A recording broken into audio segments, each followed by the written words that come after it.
This is the Mighty Beans podcast. Uh. Uh, Uh huh. Excellent intro. Thank you. I've been working on it. I waited a whole I can week. tell. I waited for it to be my turn. I have to wait 4 weeks. 4 weeks. No, that doesn't work. That does not work. Yeah, you're right. It's only 2 weeks. Until Oscorp is dead. Speaking of Oscorp, dude. Have you seen anything on the Spider-Man 2 game that's going to come out? They're making a Spider-Man 2 game? Oh, dude, it's been announced. It's been, like, the trailers have been out. And the story, like, it's going to have Miles Morales in it, too. It's going to have Kraven, the Lizard, and Venom. Shit, no, I had no idea.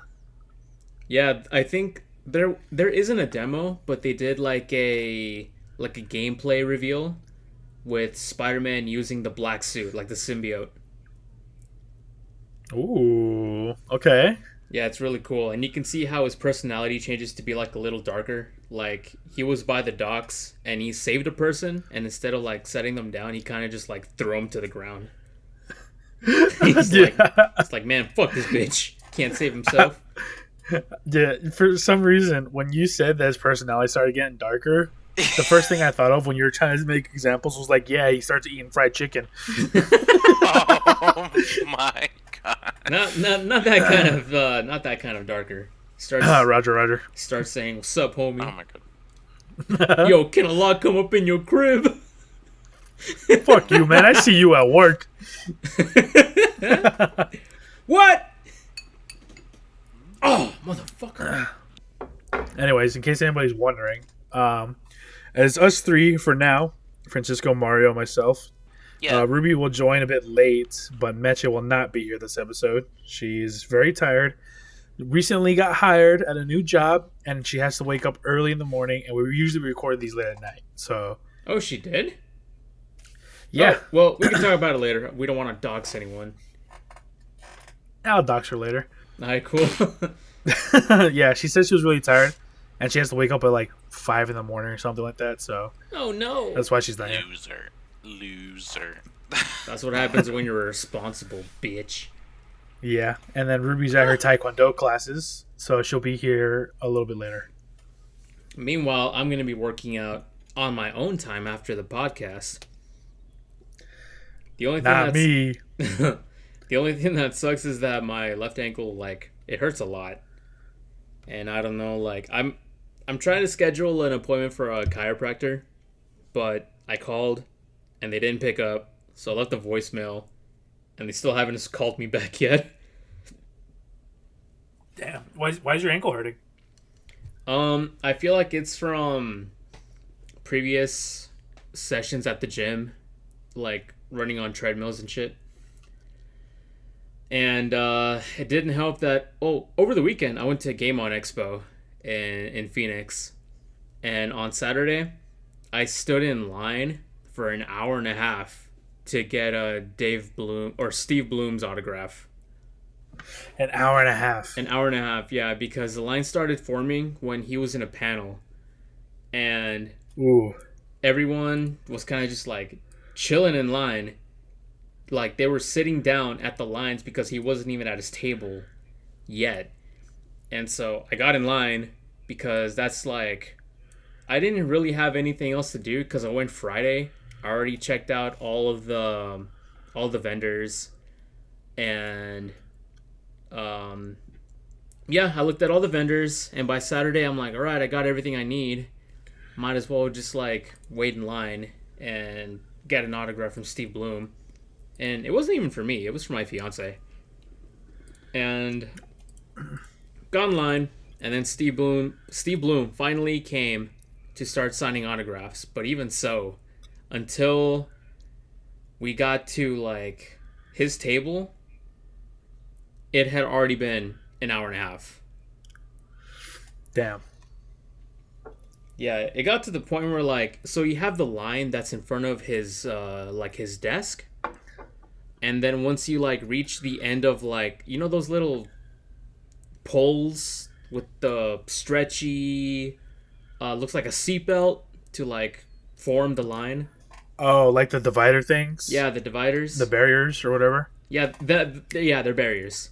So there was one line at the end of those barriers, and then it would cut, and then there would be another line like across from all of that, and there would be an even longer line. So you'd have to get in that longer line first, and then once like 3 people get out of line from Steve Bloom's dividers, then 3 people would exit the section across from it and then get in that line. Does that make sense? I think I'm picking up what you're putting down, yeah. Yeah, you have to be in one line first to enter the actual line to get Steve Bloom's autograph. Yeah. And yeah, it was I think that took a toll. Me standing for an hour and a half, like Oh my god. pain in my ankles, pain in my feet. I had to like stretch, alternate weight on my feet, and that's pretty much it. You should have gotten yourself one of them pocket chairs. Right? Oh my god. That reminds me of a time. I recently got a memory of it on my Snapchat too. I was waiting in line for a graphics card like 2-3 years ago when that whole BS was happening. And I remember this guy next to us. We were in the back of the Best Buy building at this point, like in the dirt. And we were laying there like all night. And there was this guy next to us, and he had like a couch that you filled with air, but like, you know what you do with like plastic bags, and like you like toss them so that way they get air inside, so they're like inflated now. So Oh, yeah. so the guy has like a couch like that, and then so he like did like a big swoop and then closed it, and he was like, no, that's not enough, and did another big swoop, and he just kept doing that like in like hour intervals because it would like deflate over time. So he had like an air couch while waiting, and I was like, that's smart. Why doesn't he just That is- blow it? That's pretty cool. Well, because you don't blow on it, you like open it up, and then because you can like stuff it, or you can fill it with air, and so that's like the most effective way to do it, and there was no like way to like blow air into it. Sure there is. Just use your mouth. Just Well, I imagine it's one of those things where the opening's like really wide, so you can like get one big swoop and like perfectly fill it with air, right? Yeah. Yeah. I mean- have you ever seen those like airbags, or not airbags? They're like air mattresses that people take for them like on camping trips. I hope to not see airbags. It's it's an air mattress, but like it has like a little bag, like a plastic bag, kind of like what you're describing, and you kind of swoop it out, fill it with air, and then you just kind of like press it up against like the lips of this air mattress, and then you press down. Kind of works like a bellows, and it just blows all the air that you accumulated into it to inflate the air mattress. Mm-hmm.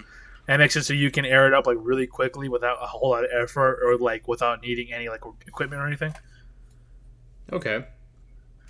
It's pretty cool. Never seen one like that before, but okay. Yeah, I don't know if they make them specifically like that, or if people have just figured out how to do it that way. But it's pretty cool regardless. I was gonna say, if it's a wide opening, just unhinge your jaw and then blow in it. Like a fucking snake. No, like Ed from Ed and Eddie, how he swallows his whole bed.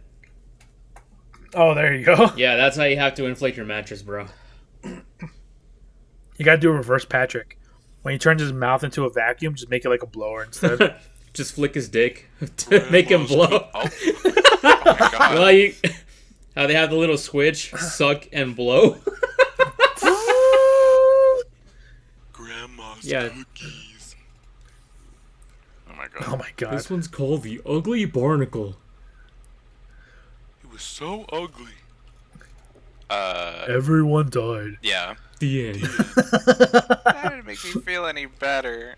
Fucking, I've been watching, like, my boyfriend and I have been watching all the SpongeBob episodes. Like, that's what we watch when we make dinner. It's so stupid. We're like, what the fuck is this? We just finished, the episode where, like, they're all cussing and it's, like, dolphin noises. Yeah. Classic. Crabs is, Fuck It's like, face. Patrick, what is this word? Crabs. It's like, is that the sweaty guy you work with? And I'm like, oh my god. this Do you fucking kiss show. your mother with that mouth? Yeah. Dude, classic SpongeBob is golden. I recently saw a clip of like one of the newer episodes, They're so weird. and it was a clip of like Squidward was like on a diving board or something like that. I think in space, and then it like falls back down to Earth. But like the voice actor, it doesn't even sound like Squidward. It sounds totally different. Like I don't know if they got like a different voice actor, or maybe his voice is just fucked from the years of playing Squidward or something. I don't know. It just did not sound like Squidward. Yeah, I think it's just the same voice actors. Because I mean, that's what happened with the show Ruby. Like, if you hear Ruby's voice in the first episode and then watch the latest episodes, it changes a lot. Her voice is a lot more high pitched. I wouldn't know. I stopped watching after a while. So, I mean, if you just watch the trailer for the first season, you hear her talk like, "I want to be a huntress," and then as the seasons go by, her voice actor said that she had to get a feeling for her voice first, so now it's like high pitched. But it used to be like a little more deeper. So it was like discovering the character in a sense. Yeah. In Squidward's case, it was probably like, yeah, he had the groove for a few years, and then it's like, every season or two, his voice will just be like a little off until all of that culminates. Well, I don't think so, man. Because Squidward's voice was the same for many, many years. Yeah, it's interesting that you bring this up because watching the show from the very beginning, like surprisingly, there's character development, and it's like you get introduced. there Like, isn't. yeah, they'll like throw in like the character, but it's actually like it gives you more and more every time, and then like you start to understand like the personality of each character, like Mr. Krabs being greedy and everyone else, and I'm like, what? This is and like actually like analyzing it is like.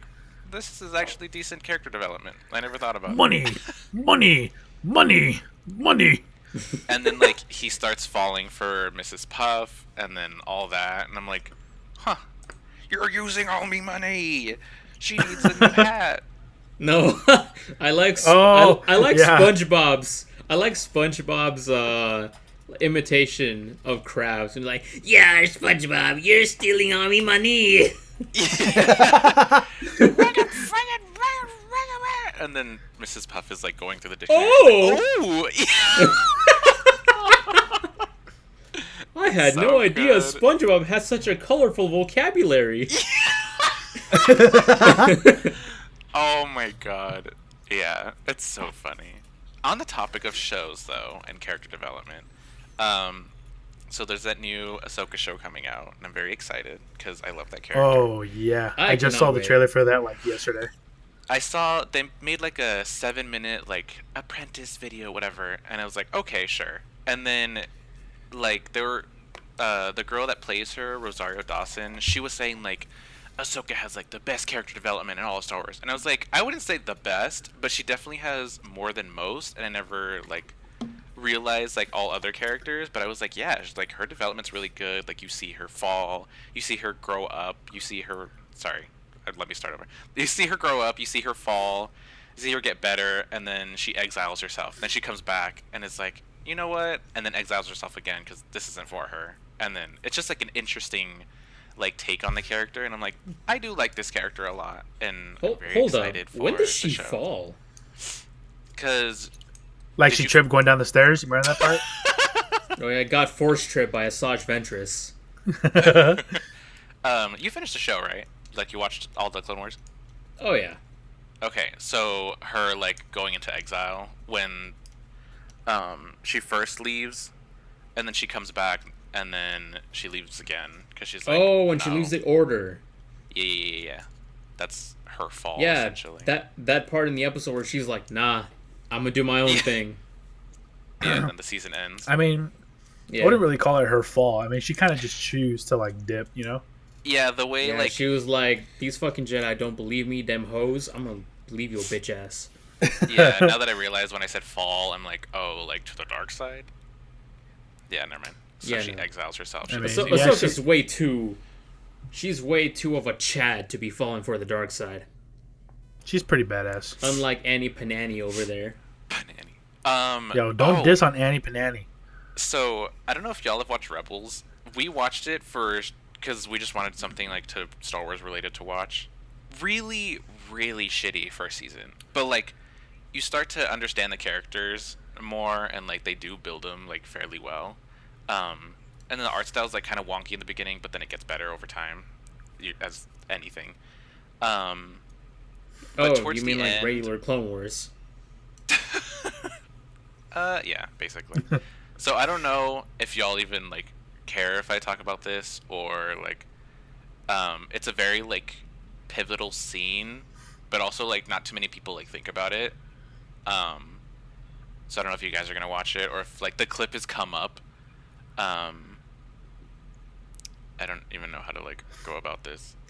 Just describe it. Which clip are you talking? I might have already seen it. Yeah, me too. It's with Obi-Wan and Darth Maul. Like, but Oh, he's yeah, already, everyone's like, seen old. Oh yeah. Everyone's seen Okay. it. Oh yeah. So that whole like when they're fighting again or about to fight, it was interesting to see like he went into his first stance when he was a general, and it was like, oh shit, okay, and then he went like back down, like, you know what, I shouldn't be that person, and like Yeah, he was using Form 3 Sorasu. And then when Maul get into position, I think he switched over to Form 2, which was Qui-Gon's form. yes, He baited the headbutt basically. yeah. I thought that was really cool, and like if you like know what's going on, like it's very interesting to watch, and it's like, oh shit, okay, and like he manipulated him in a way, but he like learned like, well, we shouldn't fuck with him. It's one of those things that happens so quickly, but there's so much like thought put behind it that you don't realize it until you also think about it, you know? Yeah, and I was like, this is amazing. Their little exchange was pretty cool too, when Maul's like, look what has become of you, a rat in the desert. And then Ben's like, well, look what I have risen above. Yeah. I'm like, ooh! Shut on. Yeah. That actually I came up with this question when you were talking about Ahsoka earlier, because you said that the lady who was playing Ahsoka said that she thinks Ahsoka has the best character development of any character in Star Wars. Oh yeah, I was gonna get to that too. But like, who do you guys think is like, who do you think does get the best character development in Star Wars? I wouldn't say, Because like initially I thought Obi-Wan, okay, but then I started to think about it, and he's pretty stagnant for a whole lot of Star Wars. yeah. Like the only time you really see change is when he goes from Padawan to Master, and then when there's the time skip to when he becomes Ben. Like those are the only time you see changes, and you don't really see the development itself, though. I feel like there's a lot more that they show in the shows. Like, my boyfriend and I like discussed this, and we said the Bad Batch had a good one because like they were kind of like this rogue, whatever, like extreme group, and then like you see them like work with each other a lot better, and then I don't know if you guys have watched the show, but like it's a lot. No, And I've seen definitely it. got. Okay, did you finish it, Miguel? I only saw episode 1, but it's okay if you talk about spoilers, because it's gonna take me so long to actually get to it that I'm gonna forget what we were saying here, anyways. Yeah, the Book of Boba Fett is on his list further up than the Bad Batch is. So as far as with Bad Batch, it's like they worked better together, and they learned how they do stuff, and then like come to later seasons, there's a lot more depth with them, and like they're like afraid of like the Empire and what it's becoming, and then like also the twist of like Palpatine's doing, and fucking how he plays people without even thinking about it. Or no, like he does think about it, but you don't think about it in the moment until it happens. You're like, oh shit, this is what he wanted. And then of course like characters dying, and it's like, no. It's so sad, but Yeah. I would say them as a group have really good development as well. I feel like out of the entire Bad Batch, the person that really went through character development the most is Crosshair. Yeah. Because you've seen the second season, right?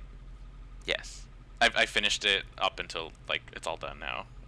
All right, and So- I know this is spoiler territory. I'm gonna get into it, so He betrays him, right? No, well, yeah, that happens in episode 1 though. Yeah, that I'm just trying to remember who Crosshair is. Yeah, Crosshair's the sniper dude. Yeah. Okay. This is spoilers for the Bad Batch to anyone who is hearing the podcast. So we're gonna get into that territory.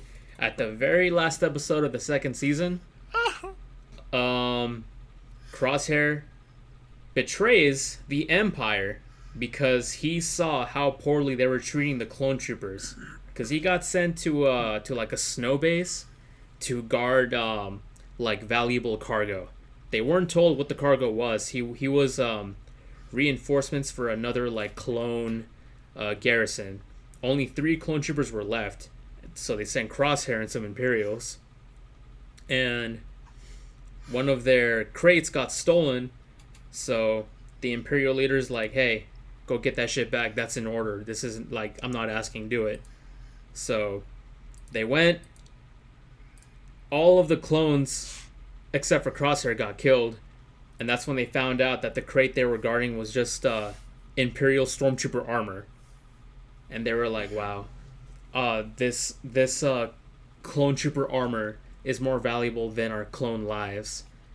And when Crosshair brought an injured clone, and they're like, "Hey, he needs a medic," the Imperial commander's like, "I don't care if you guys die. If anything, you guys deserve it." Something like that.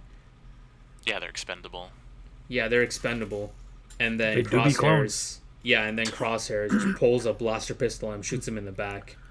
And then he gets captured by the Imperials. And that's pretty much where the story of the Bad Batch is at the moment. Like Okay, I think that was the last episode or second to last episode. But like real talk though, they were risking their lives to defend armor that doesn't even do anything. How many times have we seen someone get shot in the shoulder once and then they die wearing that fucking armor? That's just a look. That's true. That's the aesthetic. That's the beauty. It's like, all right, we need to look intimidating right now. And then And that I will armor die went through so for many it. phases. It's like, okay, how many more? Yeah, you got phase do you need? 1, phase 2, and then you got Stormtrooper phase 1, Stormtrooper phase 2. Then you got waxing gibbous. Oh my god. Oh my god. Waning Thank you for joining us, by the way. Yeah, Ruby. welcome, Ruby, to the Mighty Beans I didn't want podcast. to. Thank you. I didn't want to interrupt because it sounded like you were deep in that Bad Batch shit. So. Oh, I could talk about Star Wars for like a fucking eternity. You guys would have to Same. cut me off. Oh, I know. Same. I got a big ass double shot of caffeine here. I just got done doing jujitsu for the first time. Oh, jujitsu. Yeah, I loved it so much. I actually joined the gym. It was so fun. I loved it. That's good. I thought I was gonna die though at warming up. Like my uncle, he was like kind of telling me the breakdown real quick while I was getting into like a uniform that definitely doesn't fucking fit me. So I'm gonna have to find something online that fits me. It's called a gi. And he was like, okay, real quick. So we're gonna just do some warm ups, and then he's gonna do some techniques, and we're gonna get into groups, and then we're gonna start practicing the techniques he shows us. I was like, okay, cool. That sounds whatever, right? So there's a big fucking class of us. Like I want to say there's maybe like 15 of us in this like room, in a small room, and I'm just sweating my tits off. So hot, so humid in there. And I look at everybody, they're calm and cool, you know, not even like a drop of sweat. And I'm just like, buckets coming off my face. And I was like, well, this is a great fucking Hey, first look at the impression. rookie. There I am. And Barbecue sauce on my titties. and there's like people of all ages in there. And there's like a little kid in front of me because since I'm new, right, I'm like the white of the white belts. I have Easy to get prey. at the very end of the line because everyone's lined up around the pad. And the kid looks at me and he goes, you know, hi, nice to meet you. They're really friendly people. Like everyone was super excited that there's like a new member in the gym.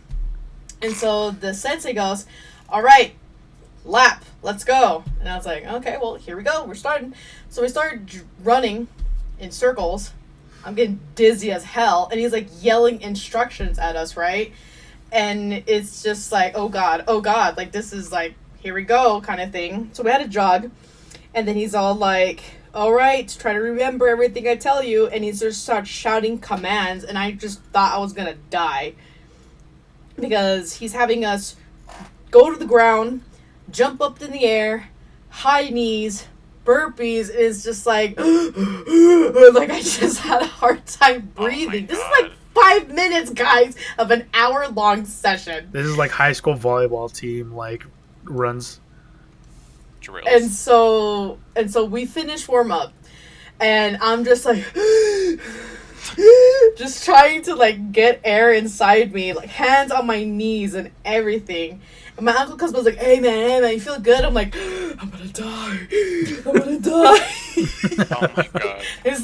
He's like, no, we're done with warm ups. And I'm just like, that was the beginning. He's like, oh. He's like, better cut it now before she passes out. And so then we all got to the ground. The sensei is telling us like a few choking techniques. If you get pinned to the ground, or if you pinned like your person to the ground. And that was super, super fun. I got to like practice against like other strangers right besides like my uncle there. And they were super friendly. They were like, yeah, exactly. Like, and even the sensei like called me out, and he was all like, "We have a new person here. What's your name?" I was like, "My name's Ruby. Hi." And he was all like, "Nice to meet you. Train, protect each other, teach our new student." I'm just like, son of a bitch. But it was cool. Like, I actually really enjoyed it. I underestimated how powerful this martial art is, because there was somebody, of course, who was smaller than me, like another girl, and I was like, oh my god, I don't want to hurt them. I'm like triple the damn size of her. She fucking threw me over, dude, like nothing. Like, I actually like yelped when she threw me over. It was a little kid. Like a fucking dog. Just like and I was like on the mat, like, holy shit, dude, that was crazy. I just imagine like Ruby walking into the dojo, and then, like, this 6-year-old comes from the back. He wears his belt on his forehead. And he's like, looks like meat's back on the menu, boys. But, and at the end of it, the sensei came and talked to me. He, like, introduced himself more formally and such. And, like, everybody, too, they came and talked to me. And they're like, we didn't scare you, did we? Hope you're gonna stay. And I was like, are you fucking kidding me? I'm signing up. Where the hell is the sign-up sheet? So... it was really, really fun. And Mecha loved it too, and she's gonna go tomorrow. I don't know if you've been like... have you been regularly exercising? Sorry, this isn't like a read or anything. Absolutely not. I just started yesterday. Okay, so, No. that's the one thing I did enjoy, like, about exercise was, like, I felt really good afterwards. And I was like, you know what, I should do more of this. And, like, getting into the routine. So, like, did you have that feeling of like, oh my god, this is really good for me, like, this is fun, and like definitely like something different, like you want to continue it for that reason? Yeah, it felt great. Like, it's only an hour long, right? So it's not something that I have to dedicate a lot of my time for. It's at the end of the day where everybody's home, so I don't have to worry about like, what am I going to do with my little one, right? Because my parents will be home and they can watch her. And honestly, I don't have to go every day. It's a once a week thing if I wanted to stay to the fundamentals, because every other day is different. Like different levels for different belts and techniques. So I feel great. Like, I feel good that like this is doable, you know. Technique. That's pretty good though. Yeah, martial arts is pretty fun. I think you'll love it, Junior. Like, it's super, super fun. You're gonna get tossed. The only martial arts I need to know. The only martial arts I need to know is gunjutsu. Oh my god. Shadow Clone magazines. My uncle, he was all like, hey, we gotta get Junior into this. And I was like, yeah, good fucking luck with that. And he's like, what do you mean? I was like, look how far away it has to be from where he is. And he's like, oh, you're right. Yeah, it's a really far drive for me. And I definitely would not be making these podcasts if I went. Exactly. That's what I told him. It happens to be on Tuesdays. We have podcasts. It works for me because I'm like 5 minutes away. It can't work for him. Yeah. So. Yeah. But anyways, that was it. It was really fun. Highly recommend it, you know, for anybody who can do it. Super fun. Yeah, I took Taekwondo classes when I was like a lot younger. I must have been like maybe 8-ish. In my prime. And that was pretty fun. And then when I moved here to Arizona, I took Aikido, and that was also really fun. That's what it was called, Aikido. I was trying to remember what martial art you took. It's competitive building IKEA furniture. Yeah, Not quite. yeah, at one point in my life, it got to the point where like I was exercising daily, and I would feel sick the day that I wouldn't go to the gym. And usually my thing was I do Aikido classes, and like the next day would be the gym, and then gym, Aikido, gym. And it got to the point where like after Aikido, that felt like a warm up to me because my heart was still racing. I'm like, you know what? I'm gonna go to the gym right after Aikido classes. Damn. And then later that month, I broke my ankle, and I was offline for like a year. Hey, I remember that. Yeah, That's when we it went to go see sucked. Disturbed. Oh yeah, I forgot about that. And you got lost in the sauce. Yeah, I almost died. Yeah. That would have been interesting.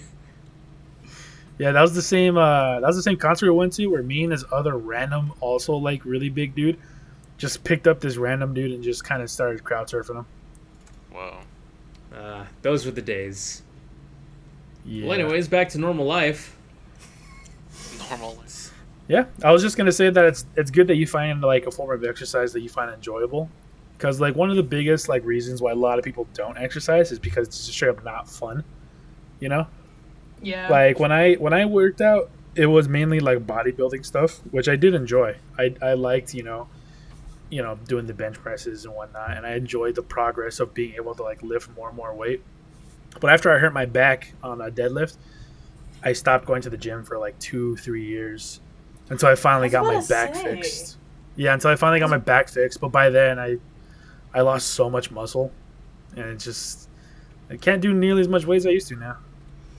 Yeah, it's definitely fun because there's a group of people that are there to hype you up and they're just there to help you.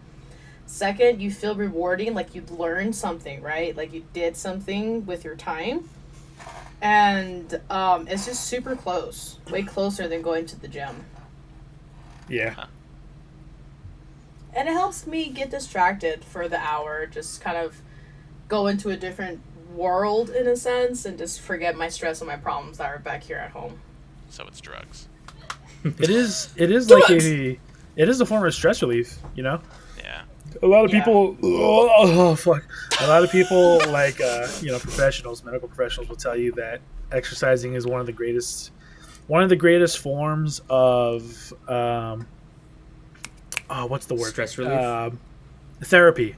It's like a form Self-care. of therapy almost. Oh, yeah. That's what my therapist told me. She was like, do a routine, get exercise, just get out of the house. And it's just like, well, what can I do? Jesus Christ.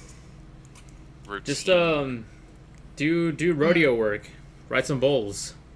Oh my god. Okay. That's what got me into this mess in the first place.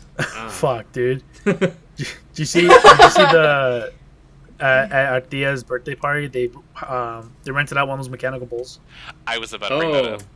I think I saw it on a Snapchat story. Yeah. I think it was on Metro. Bro. Yeah, dude, did you see that she fucked up her ankle and got like a big ass bruise on her side from the bull ride? God damn it. Nah. I fucked up my Yeah, arm on she- that thing.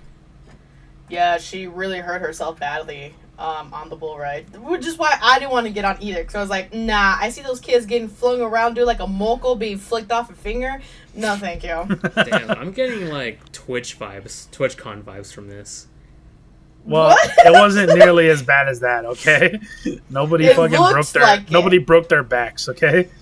I saw this fucking Slim Jim kid get on, and I had another uncle of mine who was on the controls. He's like, hit it, make it spin, and my God. that bull is flying. I think that dude forgot he was on Earth. He went to a different universe and just let go, and he got flung to the wall. Oh my Damn, god. son. That's Yeah, basically the bull is just like sitting on top of like a jumping castle, to like describe it to anybody listening. But there's not a lot of space between like the bull itself and like the walls of the jumping castle. Like there's only like a foot or two of like cushioning basically. Yeah. So even when you fall off and you hit the wall, it's still very possible for like your foot or something to be like just sticking up, and the bowl to like whip around and like hit your toe or something.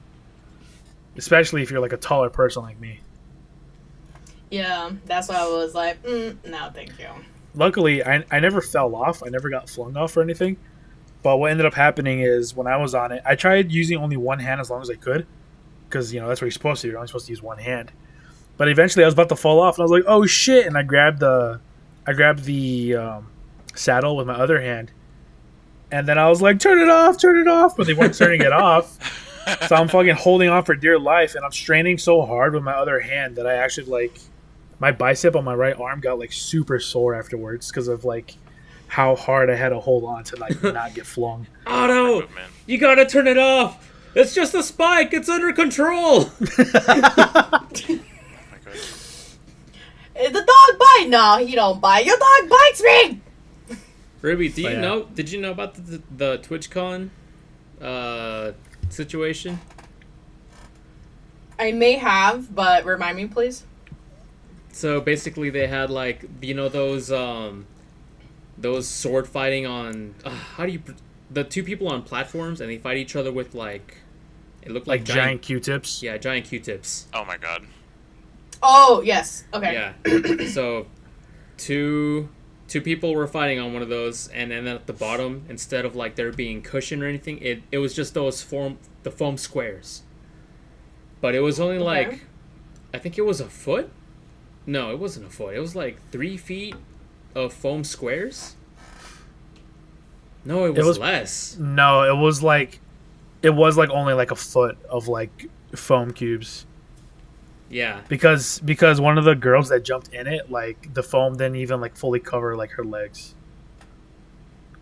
Oh my god. So after this woman won her match, the person that fell off was fine, but in celebration, she wanted to do a cannonball into the foam squares. She landed straight on her ass, and I think she broke her tailbone. She broke her back. Her name was Ariana Chechik, I think. And it was nuts, dude. Oh, that's yeah, because terrible. At the bottom of the foam squares, there wasn't any padding. It was just concrete. Oh, it was literally like the pit was literally just like a foot and a half, maybe, like recessed into the floor of straight concrete, and then they just put this thin layer of like foam cubes on top of it.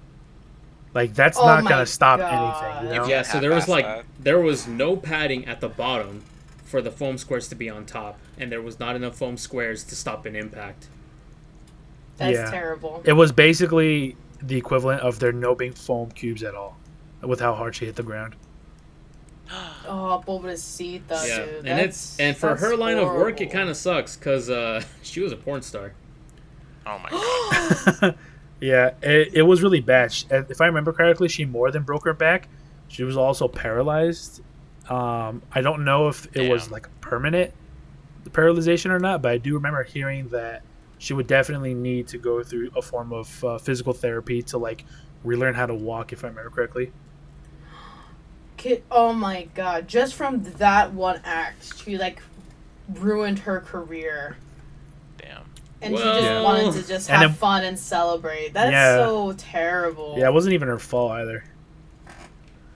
Oh, that sucks. Yeah, I mean, technically, you could still be in that line of career. It would just be like less intense, you know. Yeah, let me see. This was a was category for everything, I guess. This was October of last year. I'm looking it up. Oh, her name was Adriana, not Ariana. Speaking of this happened last year, this incident? Yeah, last year in October. Oh, okay, I still remember watching the Moist Critical video on it. Oh my god. Same. Speaking of those like foam places and like those trampoline parks, we have one in town and I've always wanted to go. And I'm like, where do I go? How do like where is it?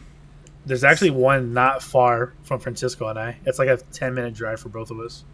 I want to go. And it's pretty sick too. I've gone a few times with one of my old coworkers, and it's always a blast whenever we go.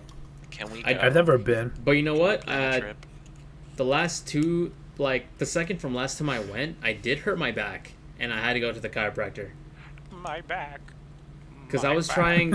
Because I was trying Blew your to back do out, a yeah, for sure, man. Back blown out. But I tried doing a flip, but midway through the flip, I kind of hesitated, so I tried to my like God. rotate back, and Yikes. I landed on my neck. Yeah. Yeah, You gotta full luckily, send that. luckily I wasn't jumping like too high, so the impact was still a little like not as bad. But I did end up hurting my back, and I had to go to the chiropractor. Front flip or back flip? No, it was one of those where you jump normally, and then you have to fall on your back, and then use that momentum to go back onto your feet. Oh. I tried doing pretty like 2 in a bad. row, and in my second one, I overshot like me trying to my fall on my God. back. I overshot it, and I fell on my neck. Piece of Yeah, safety I'm always sketched out with those places just because I'm fucking heavy. So I'm always afraid I'm just gonna like rip the shit. Honestly, I also have that fear, but I feel like they're reinforced enough for you not to worry, unless you like fall in between some cracks and end up in the back rooms. I'm always conscious of that. Ew! Don't say fucking back rooms. Oh, it's true. There's that one dude that fell into the back rooms when he fell in like between those cracks. I'm not. Nah, having he didn't it. fall in the back rooms. You just hear like a fring ba ba ba ba ba ba. Oh my Here God. we go. Yeah. But I have seen the video you're talking about though. Yeah, I'll. That poor girl, man. I hope like she gets better. That she definitely like gets the good things out of this. And I'm not sure if that's something worth suing for, right? For Oh, it that definitely company. is. Yeah, I think they sued the actual TwitchCon for not reinforcing safety measures. Good. And if it is Um, worthy, then I hope that she does get her justice and like gets after them. I don't know what happened after that. Just because I didn't really bother to check up on it. So I'm looking up right now. Let's see what happened to her. Beep, beep.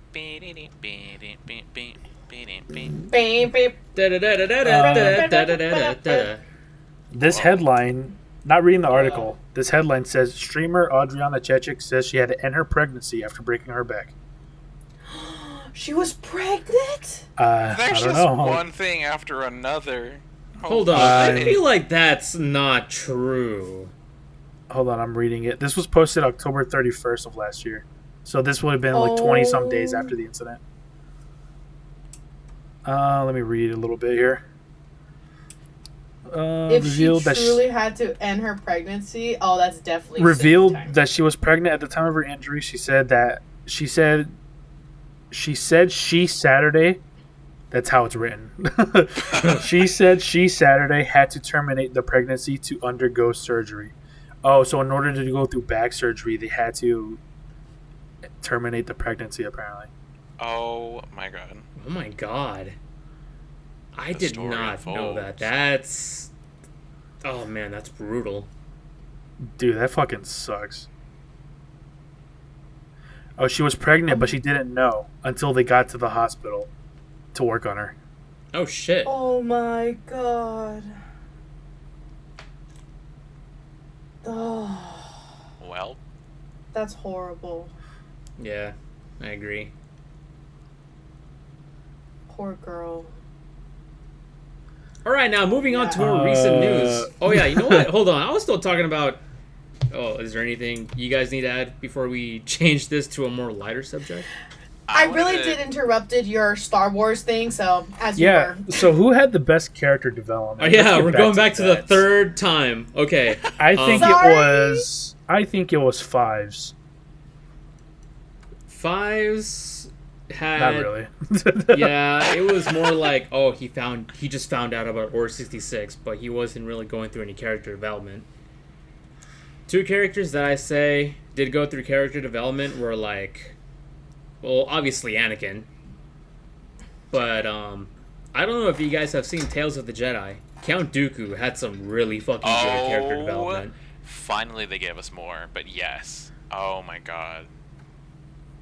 Yeah, in Tales of the Jedi, it shows when Count Dooku wasn't a Sith and was still, like, working for the Jedi Order.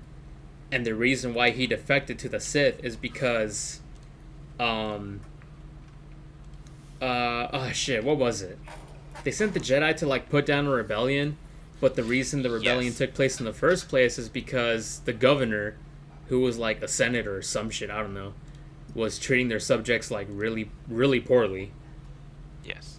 So they, like, kidnapped the governor's son, held him hostage. They sent the Jedi to, like, eliminate the rebels and save the son.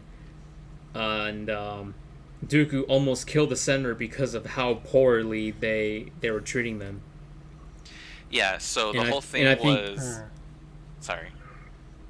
No, you're good. Go ahead. Okay, so the whole thing was, because obviously the Jedi aren't supposed to, like, intervene, and that's, like, their whole thing, so he was pissed off that he can't, like, do anything, because it's like, well, we came here to do our job, we rescued the kid, and, like, they're gonna gun down these people, but they're living in shitty situations, or, like, they're fighting to survive, basically. Not so much, like, going against the governor, but the governor was being greedy.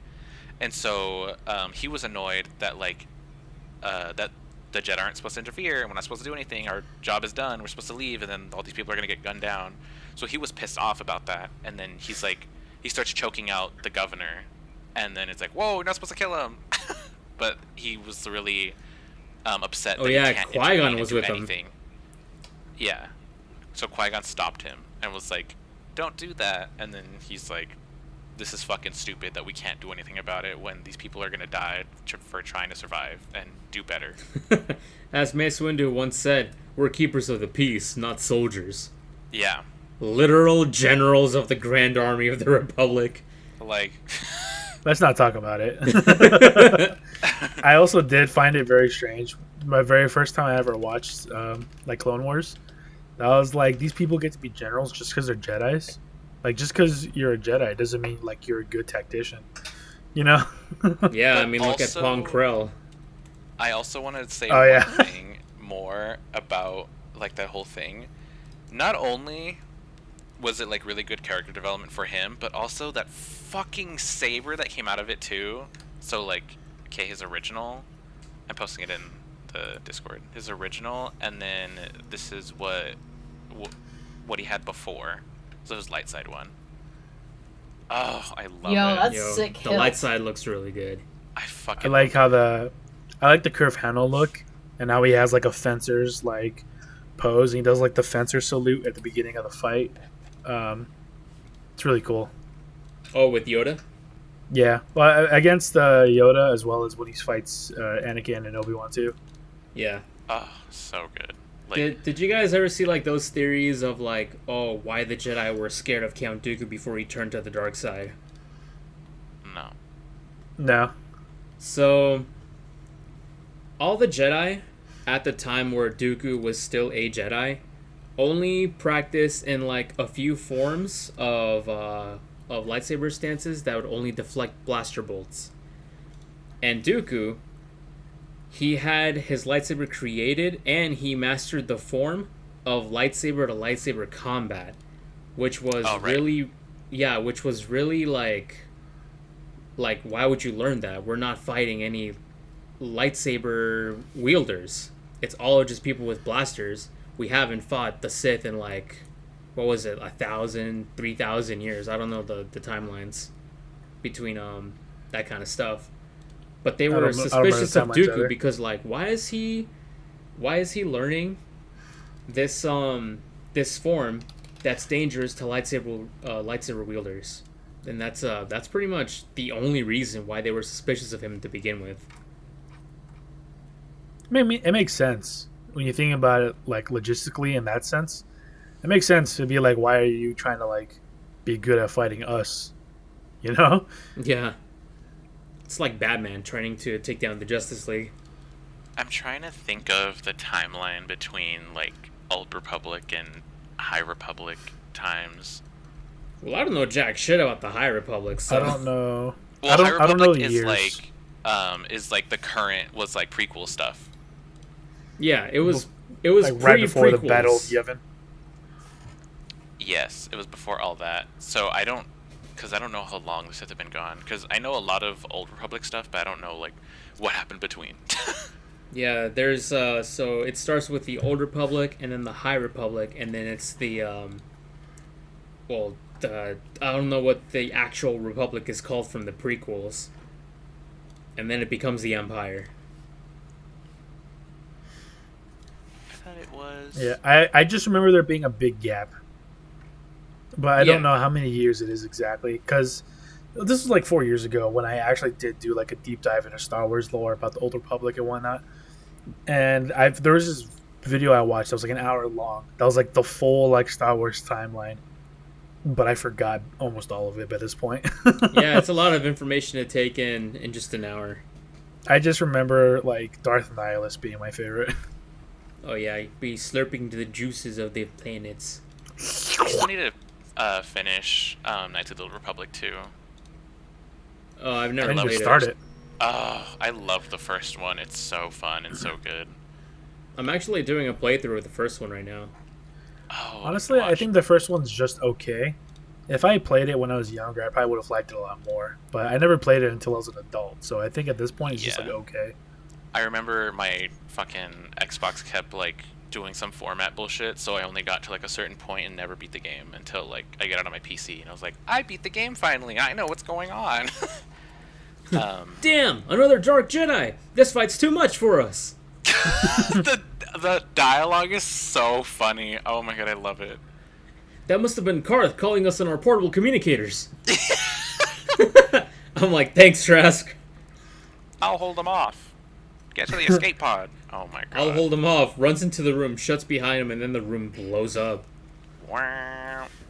Wow. You hear I like, do like That the didn't I do shit. like the story of that game though. yeah, the It's story's kind pretty good. of confusing in the beginning until you get to the end. You're like, oh, okay. It is one of those Oh! mic drops at the end for sure. Yeah. The second one though was so convoluted and so confusing, and I'm like, what is going on? Like, it tells you nothing at all, and then like, you're kind of just going through, and then the girl that's with you, Kreia, that's like essentially you're like linked with her or whatever, and she's like, why'd you do that? she's like she's Apathy is neutral the death. entire time, and you cannot change her alignment. But then if you do anything light-sided, she'll be like, okay, it makes sense though, because if you do anything light-sided, so for example, some guy like asked her for money, I was like, okay, to pay off his debt, here's some credits, and then he walks away, and she's like, you need to understand like your actions, like you shouldn't have done that, because then he becomes weaker, and then like it shows him like getting robbed, like a few minutes later. Or if you are cruel What a and don't bitch. give him anything, he fights back. He still dies, but he fights back, and like now there's less of a consequence, and now she's like, okay, that's good, and then you get like dark side stuff. But if you're too cruel, she's like, you're just being mean. Like what? Who does the second game follow? I don't know. I'm still like playing through it, and I'm still really confused. But it's still kind of like, you're a Jedi, or you had some Force connection, and then like, you're a Jedi, and blah blah blah. It's really, I don't get it. It's really weird. It's very confusing. Okay. But it's still fun. But the combat's kind of shitty. It got shittier in the second one compared Oh, to the damn, first, really? which Really? is weird. Because the combat in the first one's not even like all that either. And I prefer the combat of the first one than the second one, because it's just janky. You do like a front flip sideways. It's really weird. It's like the animation's What the weird. fuck? It's funny though. Do the spin like mid combo like Obi-Wan in A New Hope. Like, so there's the power attack in the first one, like you jump up and you slash down, and then Right. meanwhile the second one you do like some weird like sideways cartwheel, but like you look like you're in like a shitting position, and then you just smack with your lightsaber. It's weird. It's really weird.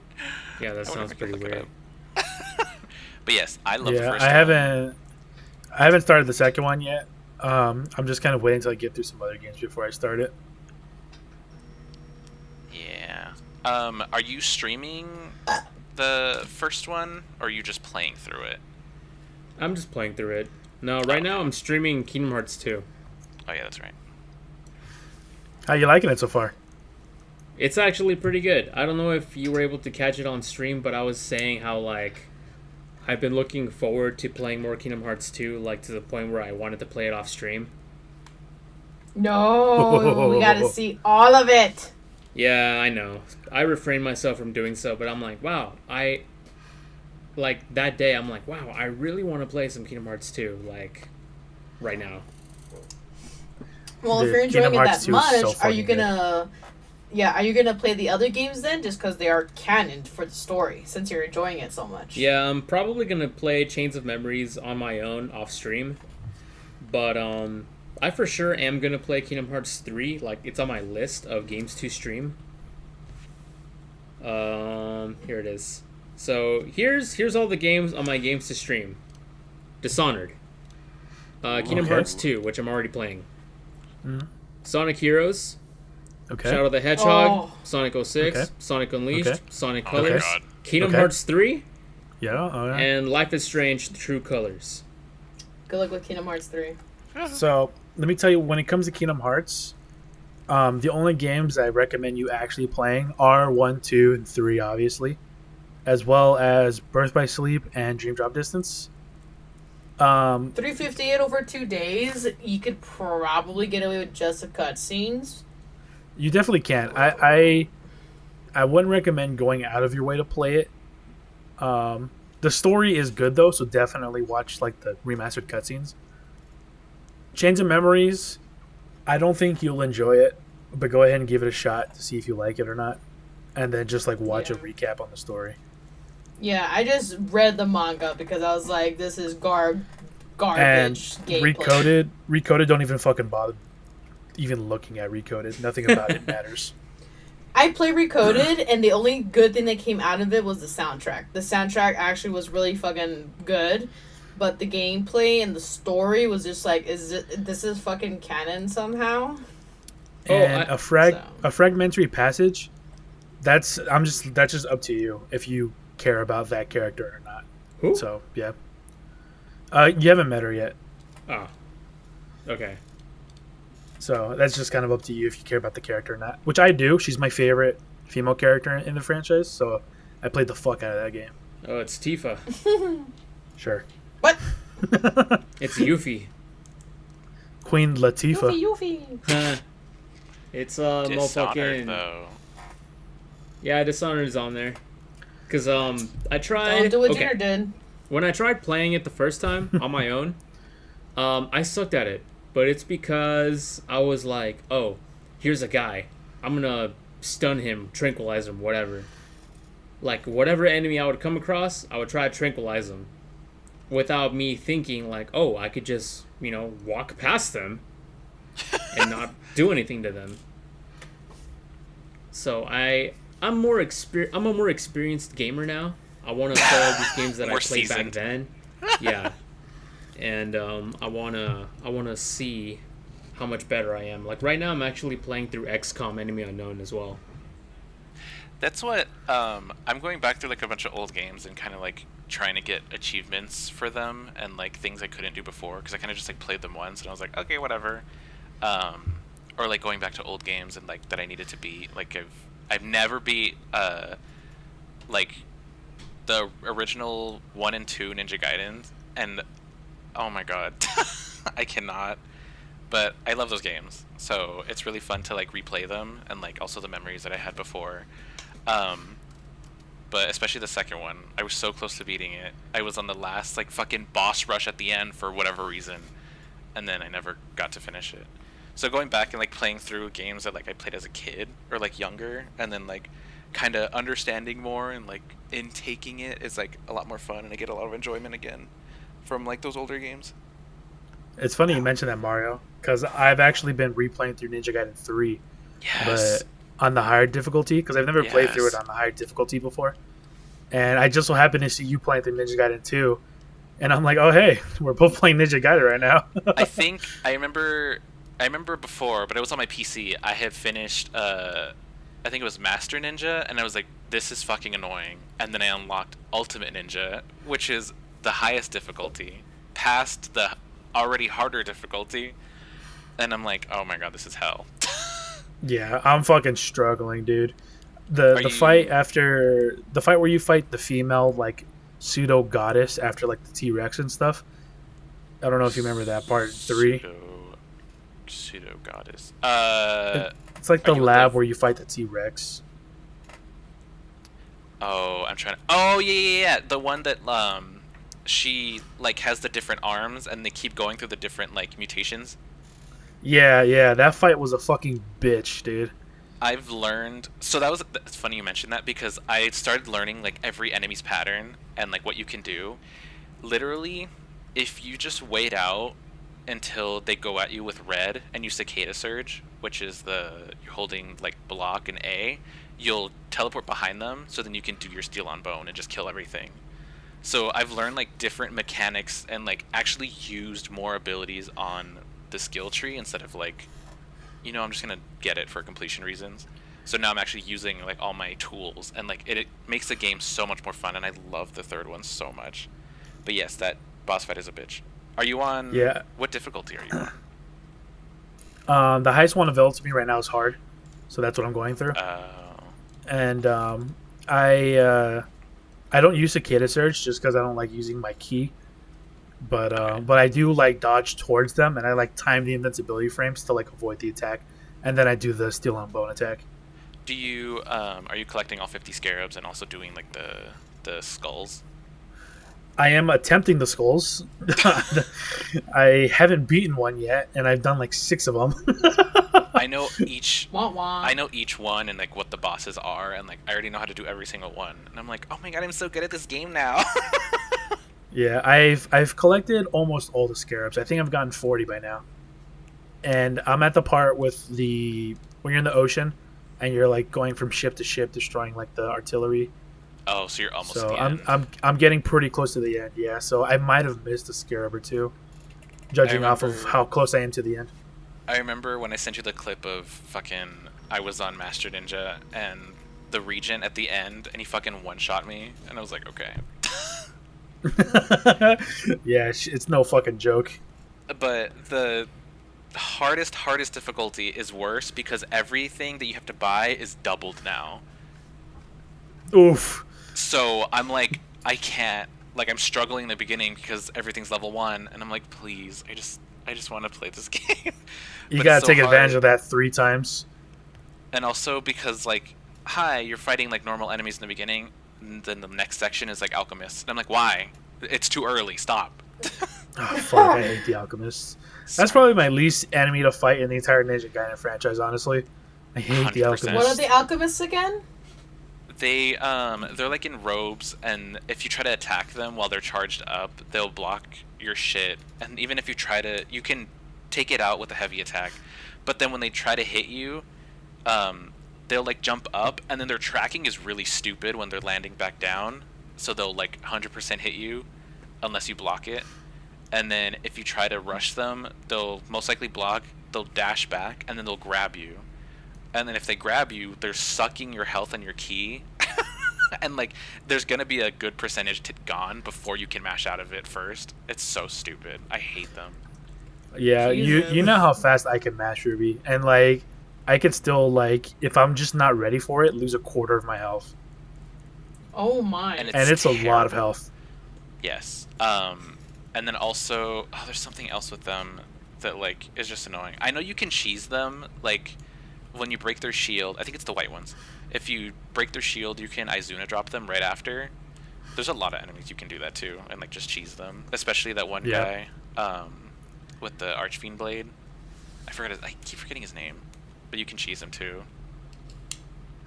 That does sound like a pain in the ass, though. Oh, But it's fun. Genshi. Yeah, but it's fun, like, because there's different things to do with each enemy, and, like, it's a lot of fun. Especially, like, abusing. Kasumi's so good. Oh my god. They definitely went hard on the combo game in Ninja Gaiden 3, that's for Yes. sure. And, like, when I go back to 2 and I'm like, oh, this is fun, but it's not the same as 3, because 3 is so fluid and so fast-paced, and I love it. Yeah, when it comes to the actual combat itself, 3 Razor's Edge specifically Yes. definitely 3 is the GOAT. But when it comes to everything else, like, you know, an actually like interesting story and like, you know, exploring the world and getting upgrades, you know, a shop, whatever, blah blah blah. Ninja Gaiden 2 is my favorite. Yeah, I feel like the third one's too linear, and it's just like, okay, kill things, here's the boss, and then next. Which Yeah. one is it where you're going through like the city? There's like a specific part where there's a big ass hole on like the ground, this like city, and this demon like comes through it.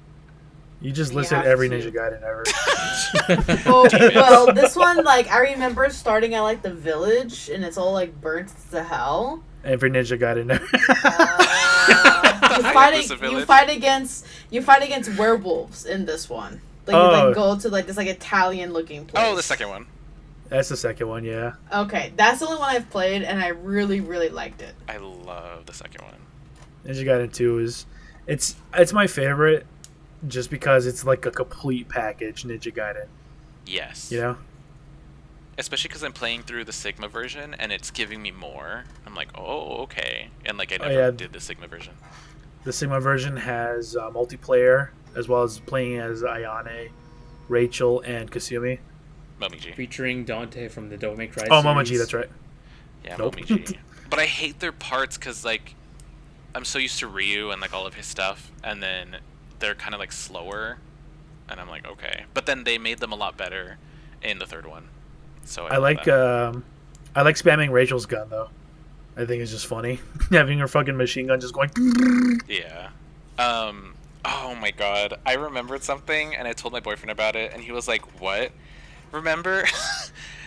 I feel like you're going to know once I start talking about it. We were just playing the game normally and it was on the PlayStation and I think we were doing the multiplayer. No.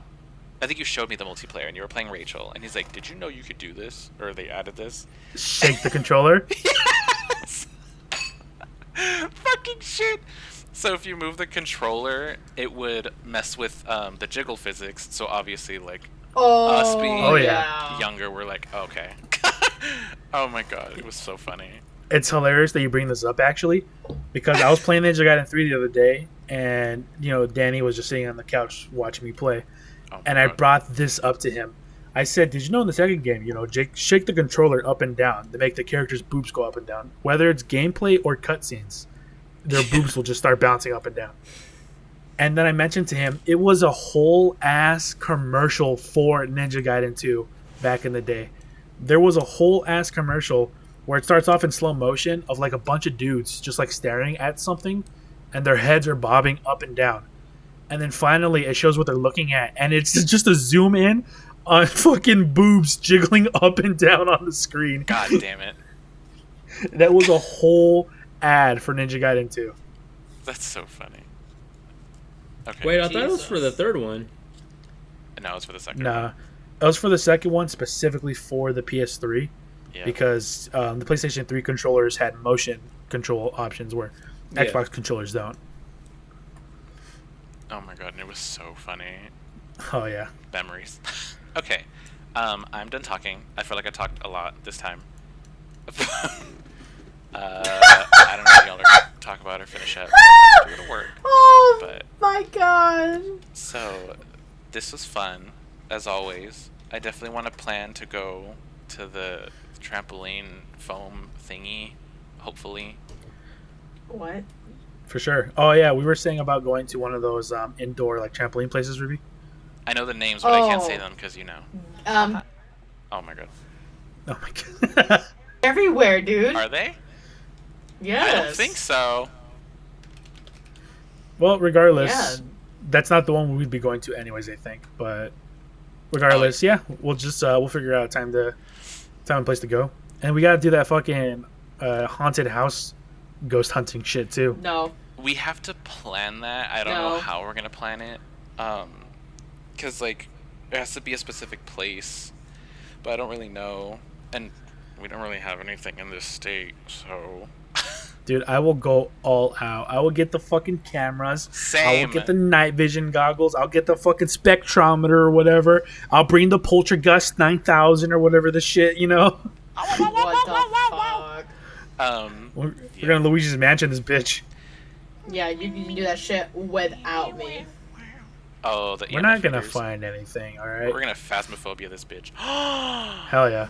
Oh my god. I want to play that game now. Fuck. Oh my god. I have it uninstalled, but I could reinstall it. That game makes me shit. That's it. I've never I never encountered anything playing that game. Like, I would always run in, and I'd be shouting the ghost's name. I'd be running around going like, Rachel, where are you, Rachel? Nothing ever fucking happens to me. Oh my god, they always happen. I played because I bought an Oculus and never fucking used it. I literally only bought it for this one thing, and then it's still in its box, like brand new. But I booted it up and like connected it, and I was like, I'm gonna do Phasmophobia in VR. Oh, this is gonna be fun. No, honey, sweetie, darling, sis, it's not. I walked in the fuck. I walked in the door, and I was like, okay. And I put the hardest difficulty because I was like, I want to see some shit right away. And I walked in the door, and then the door slams behind me. My flashlight's fucking flashing already. I get breathed on, and then a fucking picture frame flies. I pause it. I took off the headset, and I was like, no, we're not doing this. We're not. Did I tell you about the time I played Five Nights at Freddy's VR? Hell no. Absolutely not. I'm pretty sure I already told the story on the podcast, so I'll keep it short. But basically, I invited a bunch of friends over. We were hanging out, and one of them saw that I had VR. And then they were like, oh, dude, let's play. So we played Beat Saber for a little bit, and after a while, I was like, you guys want to play a horror game? And everyone said no, basically, except for one dude. And I was like, okay, I have Five Nights at Freddy's. So I went... yeah, so I was like, I have Five Nights at Freddy's, so we'll play that. And he says, cool. So I did the first day, just to like show him how it works, and I give it to him on the second day. Oh my god. And then like 5 minutes in, he's like, one of the animatronics is missing, and he's panicking. He's like, where the fuck is it? He's like looking for dear life to try and find one of the animatronics. He turns on the light to his left, and it's right there by the doorway, and he instantly freaks out. And he's trying to like push the button to close the door, but he can't get it. He keeps missing because he's like panicking. And after like 10 seconds, he just rips the headset off because he's like too fucked. Yeah, that's the one thing I didn't like about the whole VR thing. I thought it was really interesting. I'm like, I can look up. Oh, it's something different instead of like the screen following. I was like, whoa. So that's what made like Phasmophobia VR worse, was because I'm like, I had to literally lean into the door, look inside, and like everything is on my face. And I'm like, I hate this. I can't look away because then I'll look somewhere else. And I'm like, I'm still in the game. And I'm like, I won't go away. Oh, yeah. It's definitely way scarier in VR. But I really want to play that game. Like that game's a lot of fun. If you do it right. They updated the shit out of it, and like now they added like scarier elements, and I'm like, no ma'am, but I want to play. You will not catch me alive. Plenty of any of that shit in VR. It's okay. I wouldn't play it in VR, but I would definitely play it normally because it's still like enjoyable. But it's still like, I would Mario, definitely, I would definitely do it in VR, and then just have you guys watch my reaction. Dude, Mario, I pissed myself playing Evil Within, okay? And I'm just barely in the beginning part. Wait, is that the one with like the guy and it's like he's in some place? I saw my boyfriend playing it. I think it was that game. He's a detective? Yes, I'm in the beginning area where I'm getting chased by that chainsaw dude. The door slams behind me because there's like a sneaking part in the very beginning. It slammed behind me, and I fucking screamed. I, like, let go of my controller, and I looked with my, like, in real life, I looked away from the screen as if I'm fucking playing it in real life somehow. And I was like, oh, you know, it's in the game. But that gets my heart going. Dude, what's going to be funny is once you play through the second one, Ruby, well, actually, if you ever played through the second one. Yeah, no. I played the first one on Xbox, and I ended up getting the second one on PlayStation, just because that's just how it happened. And a PlayStation controller has speakers on it. Oh my god. And there's a section in the second game where I'm like in like a diner kind of area, and I'm sneaking around trying to avoid like this banshee. But as the banshee like flows by, you hear the fucking like banshee whispers and screams coming from the controller, and I'm like, what the fuck just happened? No. It's horrible for me because I have really good headphones. I fucking hear everything. Yeah, that's like what, I hear the creaks. I hear like any breathing, like any little noise. I'm just like, I just freak out. The Evil Within games are my favorite horror games. It's funny that like you bring up like those type of games too, because I was playing. I beat Dead Space 1 just fine. Like it took me a bit, but I was like, okay, cool. I started playing Dead Space 2, and that one's so much worse. And I'm like, fuck. And so I stopped playing it because of the headphones, and I'm like, this is terrible. But then the other day I was playing it like just on my bed and just laying there watching it, and so I was just going through speakers instead of like headsets right next to my ears. So it was a little more bearable, but it kind of took the fun out of it of like getting scared, and I'm like, oh, this kind of sucks. I feel like Dead though Space. horror games have to do it right. Like if it's just constant jump scares, it gets boring quickly. But if it actually like fucks with your mind and it like conditions you to act a certain way, that's what makes a good horror game. I think Dead Space specifically 2 is the perfect combination of like horror, action, and like psychological like warfare basically. Yeah. Because like you have Yeah, like the definitely fucks with hallucinations you. coming from like the red obelisk or whatever it is. And Yeah. Isaac starts seeing like his own death in like these different like ways, and then something comes at you, it's a hallucination, and you're like, oh shit. And then something comes at you again, and it's for real this time, and you're like, oh shit. And Yeah. it's just Yeah, like you didn't shoot awesome. this time. Yeah, it's great. Okay. Well, I have to go. This was nice little chat. Thank you for having me on the podcast again. I will be back here again. Thanks for joining. Yes. Yeah. It's a lot of fun talking with y'all, like always. But yeah, I gotta get to work, so I will see and talk to y'all later. All right, Have catch you later, fun. Mario. Bye. Oh, okay. That was immediate. Yeah. But to pick up on what he was saying about Dead Space, Dead Space games are great. Dead Space. Have you ever played any of the Dead Spaces, Ruby? I have. I've played all three of them. And my first one's the favorite. Because it's just. What? Yeah, you said my first one's the favorite. Oh, did I say it like that? Yeah. Oh, my B-dub. But the first one is my favorite. That's Yeah. what I meant to say. It's just the second one, it did get better, like the mechanics, but I feel like it wasn't so scary. And then by the third one, I was just like, okay, there's no horror really elements to it. So I think the second one is the best in my opinion. I just think they did everything that they did right in the first game and just made it even better in the second one, personally. The third game, I know a lot of people shit on it because it's not even a horror game anymore at that point. It's just an action game. And that's like why people think like Dead Space failed as a franchise because of the third game. But I actually really, really like the third game. I look at it as an approach that like Capcom did with Resident Evil, because they made Resident Evil 1, 2, and 3, which were these fixed camera survival horror games. right. With like there's a little bit of action. You can kind of shoot your gun, kind of aim a little bit, but for the most part, it's a whole lot of running away. Right. Especially in the first game when you have that one lady that's immortal chasing you for a little bit. But then they did. Fuck that. Yeah, but then they made Resident Evil 4, which was way more action-packed, but it still had horror elements. And that is my favorite Resident Evil ever. And Same. it's so popular, there's a VR version of it. There's a bunch of remakes, they just came out with the Resident Evil remake as well as like all the HD remasters and everything. It's the most like sold like horror game ever, I think. Or something like I that. wonder why. Because 16 and 15, though, were still pretty good. Wait, not 16 and 15. Shit. The newer one, I can't remember what it's called. 7, there it is. 6 and 7 were still pretty good. Resident Evil 7? Yeah. That's the one with Dimitrescu, right? Oh, that was 8. Oh, 8. Okay. 8, But 8 was like okay. There was a lot of there's a lot of things that kind of fucked up with 8, but it was an okay game. I thought it was pretty good. I enjoyed it. It's just there is something about 4 that has that charm that I'm just like, it's the best. Yeah, and then Leon Kennedy is like an amazing character. He's like relatable and funny, but badass at the same time.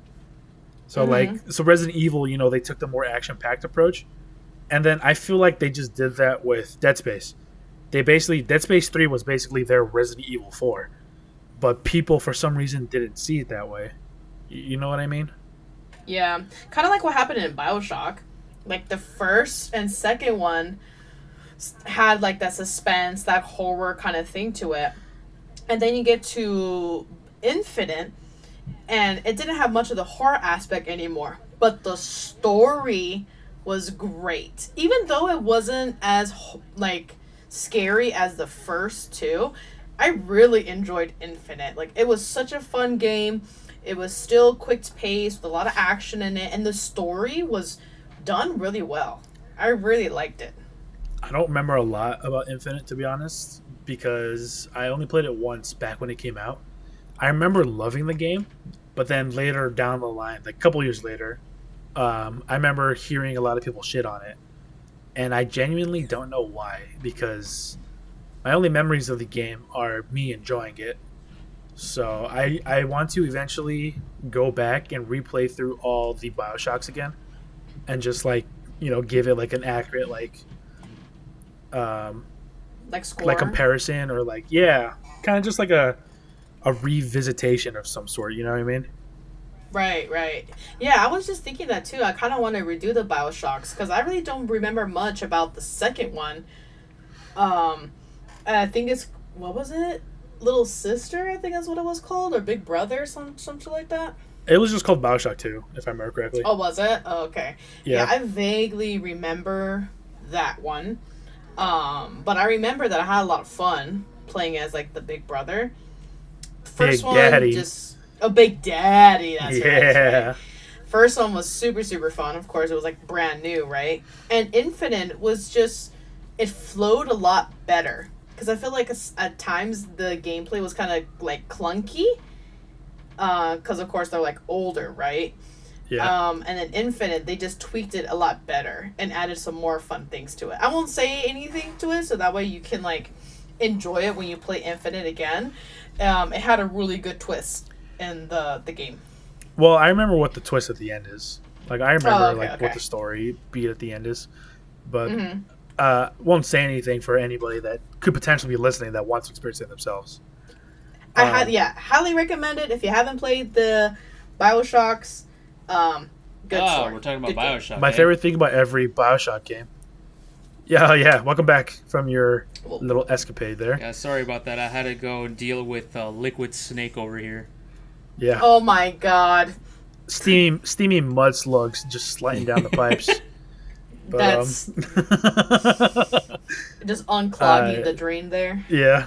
But my favorite thing about every BioShock game, and the first one, it was definitely the powers. The atoms, cool, very creative. The way that they implement it into the story, into the universe of the game as well, super creative, super fun.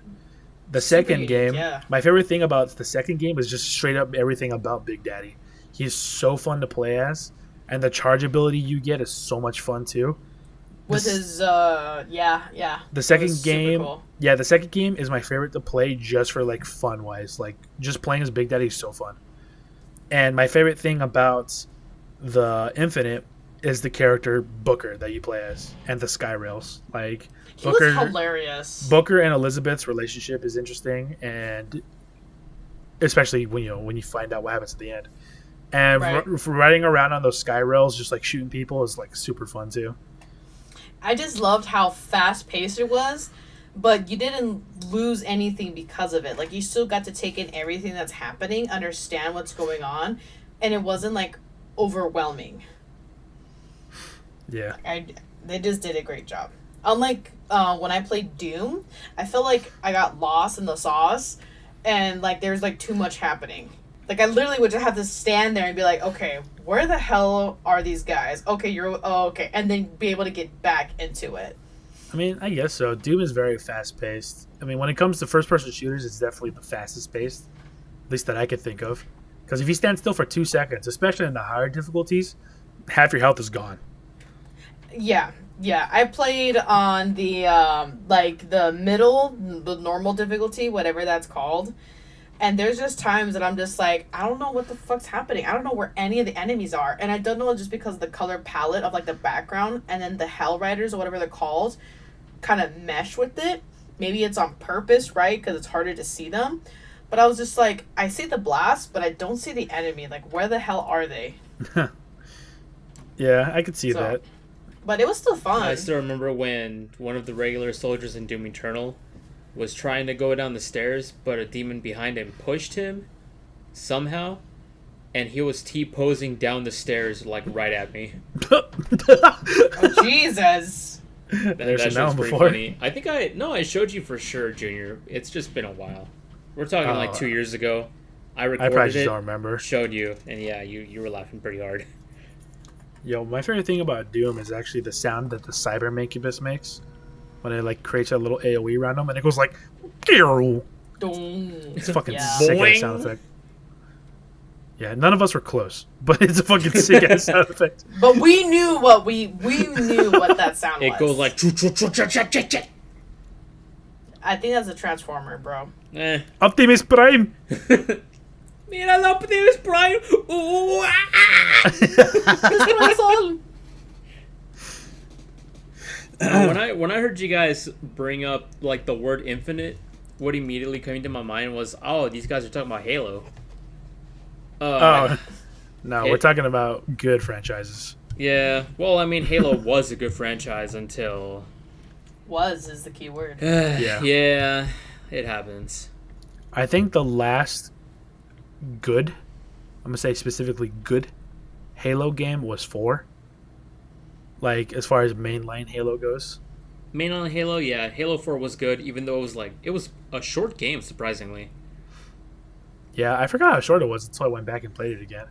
But yeah, Yeah, I Halo remember 5. we played it together, and then we were gonna play 5 together before Infinite came out.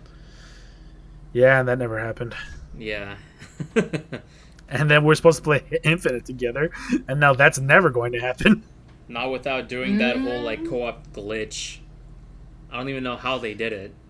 I think it's patched too. You know, at this point, I don't even care. Halo's just fucking down the gutter, dude. Yeah. Especially like they fucked up the opportunity to make this campaign like really good. Bringing in like characters from Halo Wars and Halo 5, like you're the only Spartan on the Halo ring in Halo Infinite. It's just you and the weapon and Marines. But And that's it. on that Oh, continue. ring, like you have Red Team from Halo Wars, which are OG Spartan 2s. They're on Master Chief's level. You have 3 of them. And then you have Spartan Locke, Spartan Buck, the ODST Buck. And then the rest of Fire Team Osiris, like, where is everyone? Yeah, no, instead you just go through and you find their fucking dead bodies, and you're like, upgrade! Yeah, you find like these you find bodies of Spartans you don't even know. They're just there. You don't even know who they are. They're not pre-established characters. They're not from like previous games. If anything, they're probably from like the books or from like audio logs, but that's not interesting. That mechanic of like just coming across like a dead body and then you get an upgrade for it was just very much like Praetor chips from Doom. You know what I mean? Yeah. It was just like, okay, whatever, I guess. But Yeah. like, dude, the other thing about Halo Infinite that really disappoints me is not only did they have the opportunity to make this like one of the greatest Halo Infinite campaigns or one of the greatest Halo campaigns, they even put all those things in the game, just not like properly. Like they made the game open world and then they made traversing it like fun, and they gave you a bunch of different ways to traverse it, and like the combat is fluid and fast, and it's like, oh, okay, like these are all perfect things you need. But the open world is boring. There's nothing to do except come across random ass fucking enemies. The quote unquote side quests are just kill this enemy. And then the fucking story itself is lackluster. The main villain that you're fucking, being targeted by the whole game doesn't even fucking show up. It's like, ugh. Dude, Oh, you yeah. had and- everything. Yeah. It's like making a salad, and you have all the ingredients, but instead of mixing together in the bowl, you just throw everything on the floor. Yeah, dude. Super sucks. disappointing. Escharum is supposed to be like the big bad of the game, but you never see him do anything. Literally, the only thing he does is taunt Master Chief through the hologram. I know. For 20 hours, and then you fight him once and he dies. Oh, and then in the beginning of the campaign, Escharum tells one of his elites, who's supposed to be like the Spartan killer, and he's like, go scout, go spy on Master Chief from afar, don't let him see you. And he's literally the second to last boss in the entire game, like 20 hours in. Yeah, and his fight fucking sucks too. All you do is throw a scanner on the floor, and it's just like fighting a regular Shotgun elite. him. Yeah, So exactly. it sounds like He's- so it sounds like I shouldn't play this game. He literally just has overshield. And as soon as that's gone, you one tap him with like a pistol. And then he just With a teabag fucking him. mangler. Yeah. Just If you melee want to him play with Halo that. Ruby, definitely stop after Reach. If you want to play 4, go for it. But like, definitely stop after Reach. Okay. If you want my opinion, Ruby, I feel like the first game you should play, the first Halo game, it should be Halo Reach. I don't know. It's just such a jump from Halo Reach to like 1 as far as like gameplay goes. I think you should start with the first game just so you can see the progression of like how the game evolves. But I Okay. guess if you want to follow the story, then you could play Reach. Well, Reach is my favorite campaign in the Halo series. Not I only just that, don't like- but the fact that, alright, so check it out, Ruby. In Halo Reach, you get to play as your OC. Alright. You get to make your own Spartan, customize like their helmets, visors, shoulders, chest, legs, kneecaps, shoes, color, Dick. everything. Yeah, you could be a woman or a man, and you play as your character throughout the entire campaign. Okay. And the story itself is just like, it's really good. I don't want to get into it for people that know. Shut up. But yeah, that's just my personal favorite is Reach and ODST. But ODST, it's not really too important in the story. My thing about introducing somebody to a franchise is I don't like recommending a newer game, even if it's like canon story wise, like the first game. I don't like recommending them to a newer game just because when you play that game and you get acquainted to how that game plays, you're kind of like, okay, this is how Halo plays. And then you regress to a game that came out 10 years before it did and it plays nothing alike.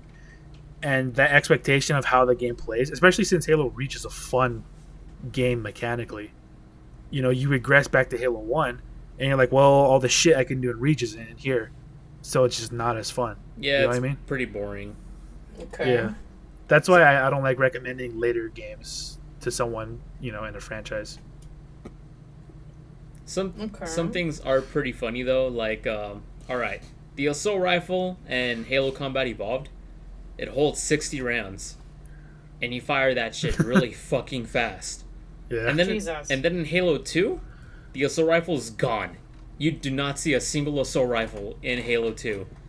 And then in Halo 3, it comes back, but only with 32 rounds. Oh. Yeah. Yeah, it's really inconsistent, but that shit's really funny. Well, I definitely do want to get into the storyline and actually play it. I've been told it's like really, really good. Not just from you guys, from like other people too that have played it. But I just haven't had like time for it. So hopefully I can find time and play it. It definitely Just- is a time investment. Yeah. Though the good thing is, like, I think 4 out of the Halo games are not long at all. I think the only long Halo game is Halo 2. Okay. I think me and Junior, we tried playing it all. Was it in 1 day or 2 days? I don't remember, to be honest. Literally, the only thing I remember is nearly falling asleep during one of the missions. Because Jeez. we were playing Oh. for hours. At least I think it was hours. It felt like hours. It was definitely at least a couple hours because we always do that thing when we come over. We're like, here, I got a video to show you, and now we're just going back and forth swapping memes for like 3 hours. Yeah. Oh my god. But yeah, I think I was just like, at that moment, I was really getting tired of playing Halo, so I was like falling asleep while trying to fight brutes off at the same time. But yeah, if you do want to get into Halo, yeah, go ahead and start with 1 and just work your way up to Reach. Yeah, and what's good about the Halo games too is they're all co-op campaign. So if it's too boring to play by yourself, like you could always have one of us play with you as well. Okay, that sounds pretty good. Or if you want to consider streaming Halo, I'll definitely tune in. Well, the streaming is gonna be a while because where I'm at right now, I definitely can't stream, and it's still gonna be a while until I can like get my house all set up, get everything fixed, ready to go. Like it's gonna be a while. Yeah, and then there's also the who's gonna watch your child situation. Yeah, because it definitely seems like I'm probably not gonna get help from my husband on that part. So. Just have her Yay. on your lap the entire time. Oh yeah, sure. Have her That'll hold the do controller. Just great. Uh-huh. I mean, I'm sure she would, but I don't think it'd last. Play on easy. Speaking of couch co-op, actually, once we're done playing through the what are they called? The Devil May Cry. Once we're done playing through the Devil May Cry, like... Francisco, the next game I want us to play together is Splinter Cell Conviction. Oh God! Wait, is that co-op? Yeah, it has a different campaign specifically for co-op. Oh shit! Okay, because I remember I stopped playing Conviction because there was this one mission where you're in a parking garage and it was just really hard for me. Yeah, the story is different because you play these two different characters, and it's really short. The co-op campaign, like, we could do it in one sitting probably. Okay, how long would the sitting be though? Talking like maybe 2-3 hours. I mean, it just depends on how we play through. If we blast our way through it, or if we like stealthy it, but probably like 4 hours, I'd say. Okay, that's not too bad. Because I remember I recently played through it with Danny, because Danny had never played it, and I was surprised by how short it was. We only did like 2 sessions, but both were only about 2 hours long. And I was like, oh shit, we're at the end already? Oh fuck. That was And almost too that easy. includes yeah, and that includes multiple like deaths and like restarts too. Damn. So that's next to my recommendation. Let's see, Splinter Cell. What other game has like pretty decent co-op? I The know- Gears of War franchise does. Scott Pilgrim versus the World game. Castle Crashers. Danny just bought that. That's got 4-player co-op. Super Smash Bros. Is co-op. Nah, Subspace Emissary. Yeah, that too. Did I tell you that I've been playing on my 360 a lot more? Yeah, you've been playing Burnout, right? Yeah, I stopped playing Burnout, and now I've been playing through Marvel Ultimate Alliance. Oh, did you find the one you were looking for? Yeah, it was for like $10-15. Hell yeah, dog. Nice. Yeah, it's pretty good. And what else? I was going to play Capcom versus SNK for the Xbox. I popped that shit in and I'm like, oh dude, I haven't played this game since I was like 6. And I found out it's not backwards compatible. Damn. Wah, wah. As soon as I read that, like my heart was just like, ugh. God fucking damn it. So now I need an Xbox. An OG Xbox to play this piece of shit. Have you been playing through any Ocarina of Time? No. I have to. Alright, cool. I have to. I'm in the Lost Woods. Still? Well, I haven't played in a while because I've just been playing other games. And my objective right now is to go talk to Zelda at the castle. Boy, you like an hour in. Yeah, yeah, because I know that the Lost Woods were in the what's it called, the Deku Village? The Kokiri Forest. Kokiri Forest, that's what it was. I know The the Lost Deku Village? No, because I remember the Great Deku Tree, and I'm like, Deku. Ah, it's the Deku Village. Ah. Midoriya. But yeah, I went past. I did the cutscene where I got the ocarina, and I'm like, hold on, I want to explore the Lost Forest before I go to Hyrule Castle, and I'm trying to like figure out where all the shit is, because as soon as you go in, you either get kicked out of the forest or you go to somewhere new, and the more new places you go through, then the more convoluted it is for me to remember, like, oh shit, so I go this way, this way, this way. Oh, just went back. Gotta go back. Back to the past. Samurai Jack. There are a couple upgrades you can get there too. As soon as you get your ocarina, you can get a piece of heart. You can get inventory increase for your seeds for the slingshot. You can get inventory increase for your sticks, so you can hold 20 Deku sticks as well. And I think no, you can't get that yet. There's another heart piece you can get, but you can't get it yet. Damn. But yeah, it's yeah, so I guess you told me a while ago, you were like, oh, you need to learn specific songs in order to like go back and do shit in the Lost Forest, or in the Lost Woods, I mean. And Yeah. you told me to just go to Hyrule Castle and proceed on with the story, and I'm like, alright, I'll do that. Yeah. At some point, you will have to go back to the Lost Woods, and that's where you will learn the song that you need to do the thing. Where are you at right now in Ocarina of Time? He just got the ocarina from Saria, basically, and needs to go talk to Zelda. Oh, okay. Have you even Yeah. been to Castletown yet? Where? Castletown? Like, where Zelda's at? No. Okay, yeah. I like just left the Jeez. village, and then I immediately went straight back. Yeah, this would be Oh, like... so if on a repeated playthrough for me, this would be like 30 minutes in, basically. this is the when you go out to Hyrule Field and it's like it like does the big trumpet and introduces you to like the world. Did you even talk to the owl yet? Who? Oh, Oh my god. I didn't know there was an owl. he hasn't even walked into the forest or into the field yet, Ruby. You literally like you shat out yourself and said nope and went right back in. Pretty much. After the cutscene, when you get the ocarina, if you keep walking forward, literally like 20 feet, an owl will stop and talk to you. I can hear that stupid ass theme song of the owl. So you haven't even done that. All right, cool. Jesus, dude. Hold. All right. Who goes there? Yeah. Actually, now I'm thinking about it, make sure you read what he says carefully, Very. Yes. because he'll try and trick you.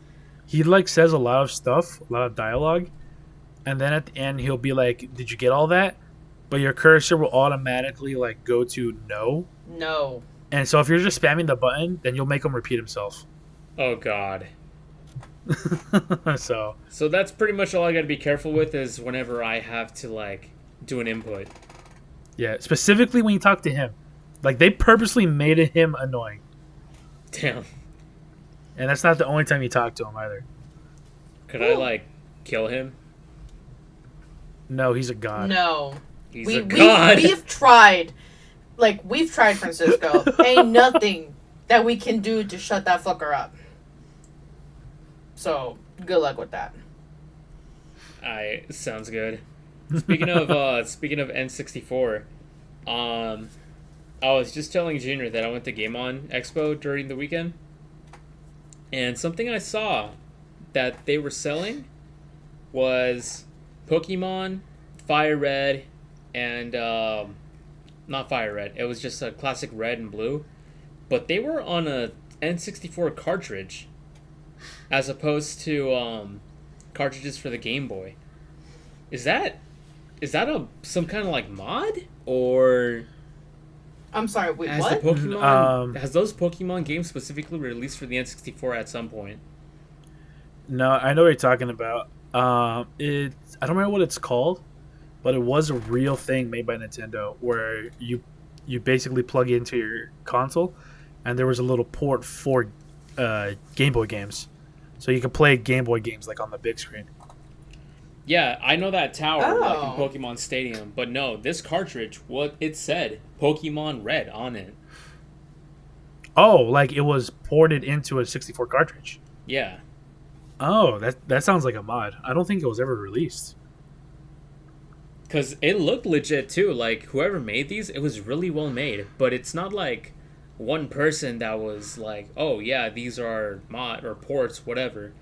They were just there for sale. They had Pokemon Red, Blue, Green, Yellow, and they even had Pokemon Crystal there too. And the color of the cartridge would match the game. So like, Fire or Pokemon Red had a red cartridge, and Crystal had like a light blue cartridge. Okay, I just looked that up, and these are modded. But that is really cool, though.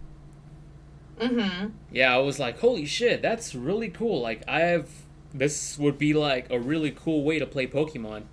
But it would suck because that means you could only play a Pokemon when you're at home, as opposed to on a Game Boy, you know?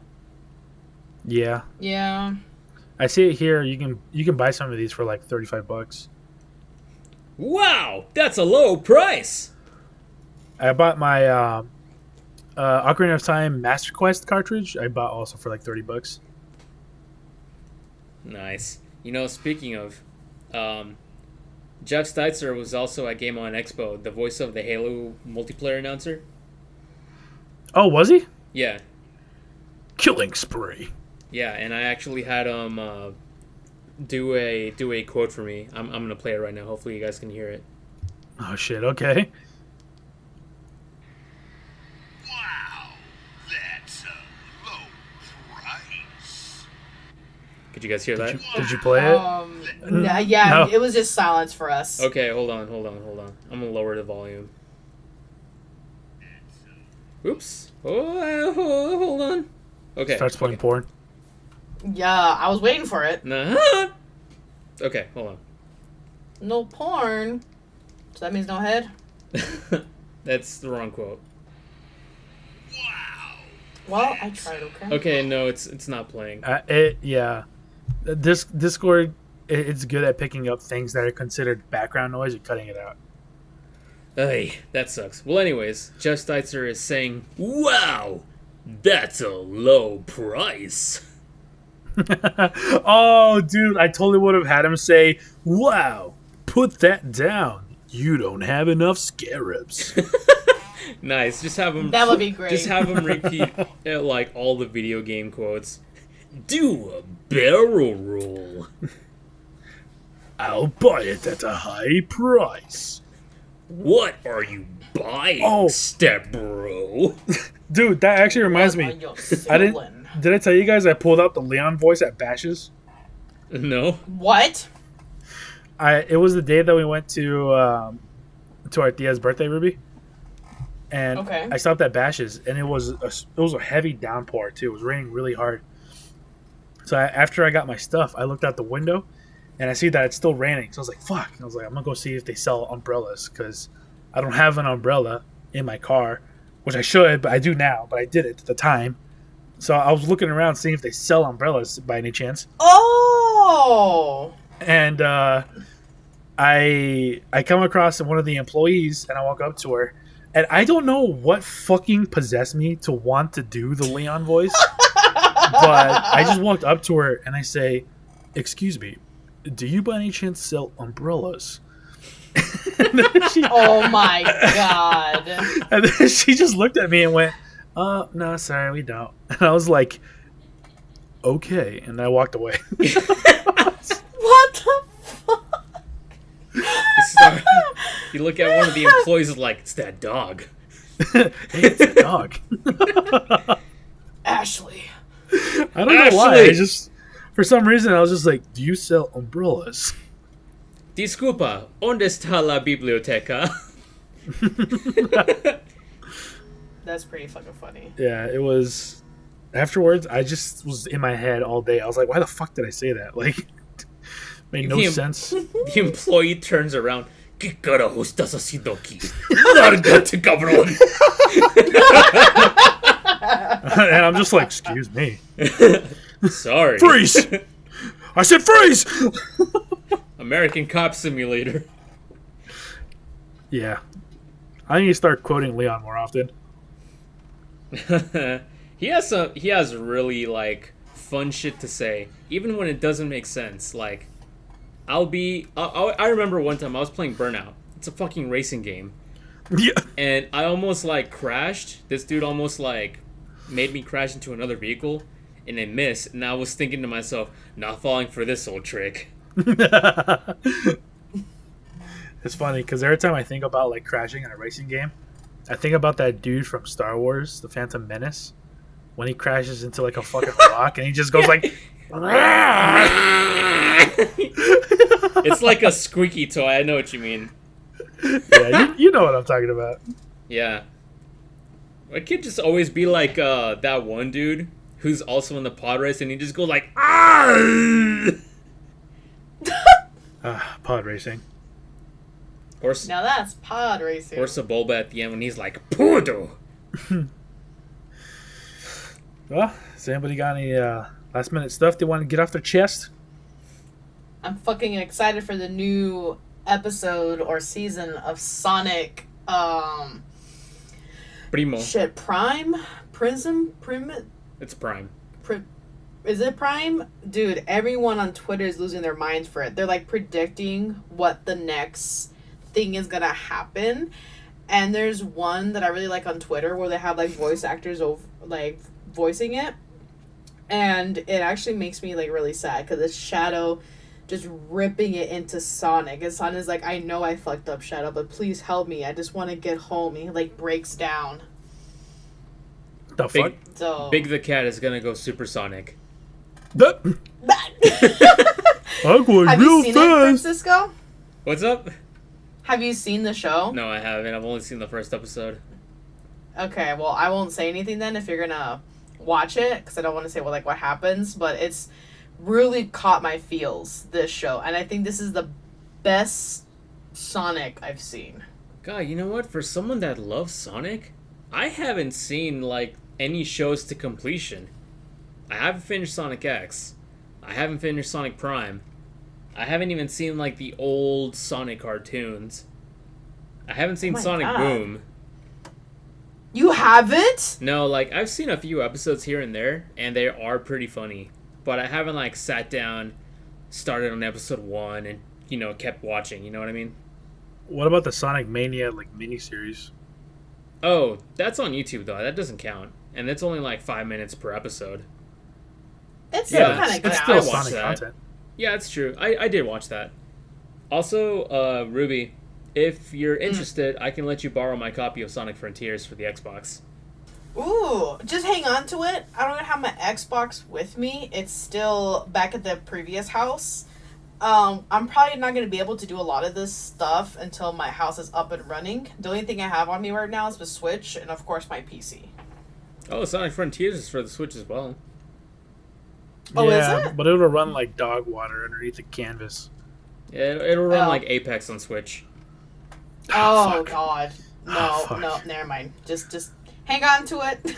Alright. Once my house is up and running and Yo. everything is good to go, then we can do I'll that. send you 2 songs from Sonic Frontiers that are fucking goated. I literally have a playlist, and it's just those two songs on it, on repeat. Oh, okay. It's my Sonic Frontiers workout playlist. Only 2 songs, though. Yeah, it's only 2 songs. I haven't heard the other Um, ones. When I went to the gym yesterday talking about that, I put on the Sonic, what is it called? I just totally lost the goddamn name of the game. Sonic Forces. Forces, there you go. I put on the soundtrack for Sonic Forces, specifically the Avatar worlds. Oh, okay. And as I was like working out, I was like, fuck, dude, it's such good music. Yeah, Like, actually, I Yeah. forgot like what how was good it? they are. I think it's for a few streams of Kingdom Hearts, and there was... Oh, what game did I play before it? Was it Dark Souls? No. The I game thought that you it played was- before Kingdom Hearts 3? Oh, it was Sonic Adventure 2. Yeah. Yeah. During the, like, this stream is starting, I would put some music on. And I would put the song is called Fighting Onward. It's the Avatar level. I think it's the first Avatar level. and it goes like, "Who is it we're fighting for inside this crazy firestorm?" Is that the first one? Yeah. When no one's left to save the world. Look at the distance, I see the light of hope shining. Shining. Yeah. I love it, That- dude. yeah, that song yes, is it's so called good. Fighting Onward at the Spaceport. One specifically. Spaceport, that's what it's called. Yeah. I Yes. love that song. It's so good. All of them are pretty good. I will never not shit on Sonic Music's lyrics. Together we can show the world what we can do. Yes. You are next to me and I'm next to you. Listen, when Pushing you up listen to through Sonic music, like Till just the finals won. just the music and like the beat, Sonic music always fucking slaps. It never misses. But when you actually listen to the fucking lyrics, they're obviously written for 7-year-olds. Hey, I love Infinite's theme song though. As cringy as it is, it just, I'm the just makes tallest it of even mountains. better. I am the roughest of ways. I'm the toughest of terror. I am the longest of boys. Well, not just that too. Not just Sonic Forces, past Sonic games as well. Like fucking what's the other one? Like Sonic Heroes. Sonic, dude. Running around have you- at the speed of sound. Got places to go. Gotta follow my rainbow. Like what the Can't fuck stick are these around, lyrics? gotta keep moving on. Like, What dude, lies that's what I'm ahead, saying. Only one way to find. Okay, Even some old Sonic pieces- Music's lyrics are fucking cringe. Yeah, some of them Yeah, are pretty that's cringe. true. Some of them are pretty good though. But the biggest offense for nonsensical lyrics is the main theme, Sonic Heroes, because it's what's it?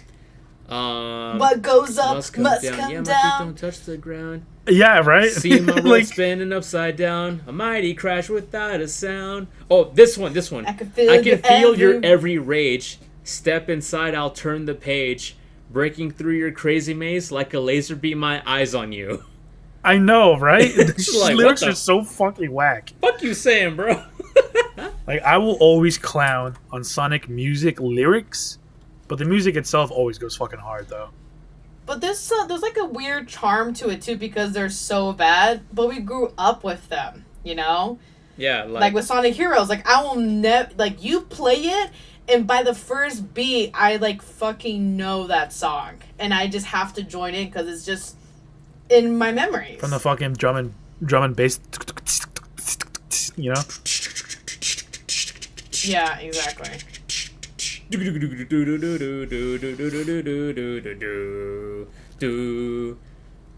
That was Nah. the first 3D Sonic game I ever played. And, And loved it as a I can kid. hear, Playing it as an adult, ugh. Oh boy. yeah, and I can even hear Sonic's like. Oh, when he's like jumping- jumping between the caverns or whatever. Yeah, when he's jumping like. Yeah, I can like hear it in my head already. Yeah. And his like little when he revs up because he's running. I love it. I think that was the first time to. No, it's not. Just kidding. But the second time that I played as Shadow, and that's when I fell in love with Shadow because it was so fun to play as. Yeah, hearing all of those voice clips from Sonic Heroes brings back memories. Like when you do Team Blast with Sonic, and you hear him go like "Blast away!" Yeah. Yeah, and that Or- sound effect of like the it Yeah. sounds like a metal slinky. You put it up to your ear and let it hit the ground. No, it sounds like when you're hitting a tension wire with like a bar, That too, yeah. and then That's pretty close. yeah, and then what is it? Team Chaotix, Vector the Crocodile go like "Gow!"